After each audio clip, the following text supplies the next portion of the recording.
Class में और tuition में हम मन नहीं लगा पाते और नोट्स बनाने तो हमें आ भी नहीं रहे। इनफैक्ट हमें तो ये भी लग रहा है कि हाफ ईयरली और फाइनल्स में कहीं फेल ना हो जाए। क्या भाई क्लास 9th और 10th अच्छे से जा रही है कि नहीं जा रही है, या फिर टेस्ट में गंदे नंबर आ रहे हैं, यूनिट टेस्ट में कुछ पल्ले नहीं पड़ता है, क्लास में और ट्यूशन में हम मन नहीं लगा पाते और नोट्स बनाने तो हमें आ भी नहीं रहे। इनफैक्ट हमें तो ये भी लग रहा है कि हाफ ईयरली और फाइनल्स में कहीं फेल ना हो जाए।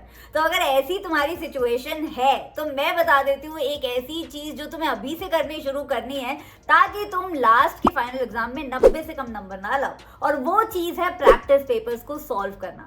बच्चा, चैप्टर पढ़ना और समझना और क्वेश्चन को आंसर करना सही तरीके से, ये दो बहुत डिफरेंट चीजें हैं। हाँ, अगर आपने चैप्टर की अंडरस्टैंडिंग अच्छी की है तो पॉसिबिलिटी है कि आप आंसर भी अच्छे से लिखोगे, लेकिन जरूरी नहीं है। कितने बच्चे मैं जानती हूँ जिन्हें चैप्टर टिप्स पे होता है लेकिन आंसर राइटिंग की प्रैक्टिस उनकी इतनी गंदी होती है कि उनके नंबर हमेशा कटते हैं। तो ये गलती तुम्हें नहीं करनी है, अभी से प्रैक्टिस पेपर्स को सॉल्व करना है। और इसीलिए मैं लाई हूँ क्लास 9th और 10th के लिए 2 प्रैक्टिस पेपर।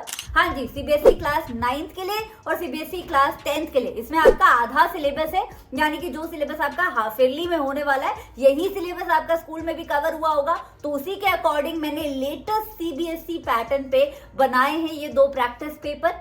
तो प्रैक्टिस पेपर कुछ इस तरीके के दिखते हैं बच्चा। ये हो गया क्लास 9th का। आप देख रहे हो कि जो मैंने यहाँ पे क्वेश्चंस डाले हैं वो मोस्टली स्कूल्स में यूनिट टेस्ट और टेस्ट में पूछे जा चुके होंगे, क्योंकि ये मोस्ट इंपॉर्टेंट टॉपिक्स में से हैं।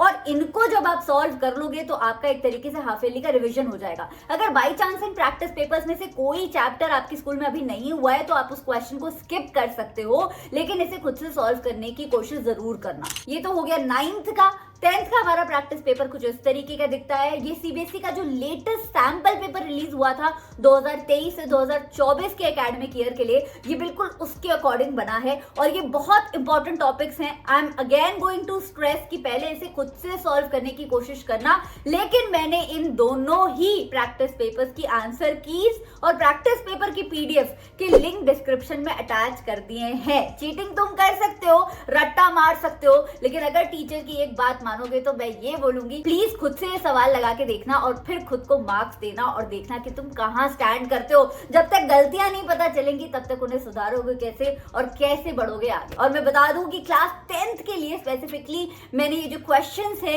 ये प्रीवियस ईयर बोर्ड एग्जाम के क्वेश्चन पेपर में से बनाए हैं। मैं ओसवाल की ये वाली बुक फॉलो करती हूँ क्योंकि इसमें सारे के सारे पीवाईक्यूज मुझे एक ही जगह मिल जाते हैं। तो if you are still searching for a great book for class 10 SST board exams, then you can go ahead with this book. इसका भी लिंक मैंने डिस्क्रिप्शन बॉक्स में दे दिया है। आई होप ये वीडियो आपके काम आएगी। और इसमें से अगर कोई सवाल आपको समझ नहीं आ रहा हो तो मुझे कमेंट्स में पूछना मत भूलना, मैं पर्सनली आंसर करूंगी। चलती हूँ, नेक्स्ट टाइम मिलती हूँ एक क्लास 10 और 9th के लेक्चर के साथ। See you, don't forget to subscribe. Bye.